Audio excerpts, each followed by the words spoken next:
ভয়াবহ এক সড়ক দুর্ঘটনা, মুখোমুখি সংঘর্ষে গাজীপুর চন্দ্রা ওয়ালটন ফ্যাক্টরির এক্সাক্ট সামনে আবারও সেই অটো অটো অটো অটো সারাটা বাংলাদেশ এই অটো যারা চালায় এরা তো আসলে সবাই যে বাচ্চা তা তো বলা যায় না।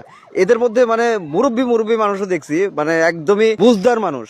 তারাও বুঝেও কেন যেন না বোঝার ভান করে, উল্টা পাল্টা চালায়, যেমন খুশি তেমন চালায়। অনেকটা সেই ওই উই পোকার মতো, উই পোকা যেমন আগুনের চারপাশ দিয়ে ঘুরে, হ্যাঁ, হঠাৎ আগুনের মধ্যে ঝাঁপ দিয়ে ওদের পাখা টাখা সব পুড়ে মারা যায়, হ্যাঁ, ঠিক সেই রকম। হ্যাঁ, ওই যে পিপিলিকার পাখা গজায় মরিবার তরে, আমরা ছোটবেলায় পড়ছি। এই অটোগুলা আসলে বর্তমানে সেই পিপিলিকার পাখা গজায় গেছে প্রত্যেকটা অটোর। তারা কোনোদিন শিখে না, শেখার চেষ্টাও করে না, কিভাবে চালাতে হয় বুঝে না, বোঝারও চেষ্টা করে না। এই যে ওয়ালটনের উল্টা পাশে রোডস অ্যান্ড হাইওয়ে, আপনারা ওয়ালটনের সামনে কি করছেন, এটা কোন শেপ করছেন আপনারাই ভালো জানেন। যাই করছেন কোনো রিফ্লেক্টিভ নাই। রাত্রেবেলা দেখাই যায় না একটা হাইওয়ের গাড়ি যারা ওই ঢাকা থেকে চন্দ্রায় আসবে, তারা হুট করে, আমি মেরে দিতাম, হ্যাঁ, হুট করে দেখি যে এরকম একটা ডি শেপ না, মানে ট্রায়াঙ্গেল টাইপের কিছু একটা বানিয়ে রাখছেন।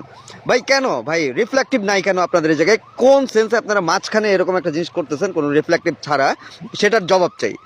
আমি একটা জিনিস বুঝি না, আপনারা যারা এই কাজগুলো করেন, আপনারা জীবনে গাড়ি চালাইছেন? জীবনে কোনোদিন গাড়ি চালাইছেন?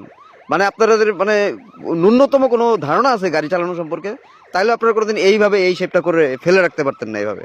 ঠিক আছে, এটা ঠিক করেন, আজকের মধ্যে ঠিক করেন। এখানে অটো যারা চালান ভাই, অটোরা এখানে উল্টা চলে আসেন। এরকম একটা দেখেন টার্নের জায়গায় এই অটোটা এখানে চলে আসছে উল্টাভাবে। হ্যাঁ, সে আর কন্ট্রোল করতে পারে না। এটা একটা কভার ভ্যানের সাথে অটো সংঘর্ষ হয়েছে। কভার ভ্যানের লোড থাকে ভাই,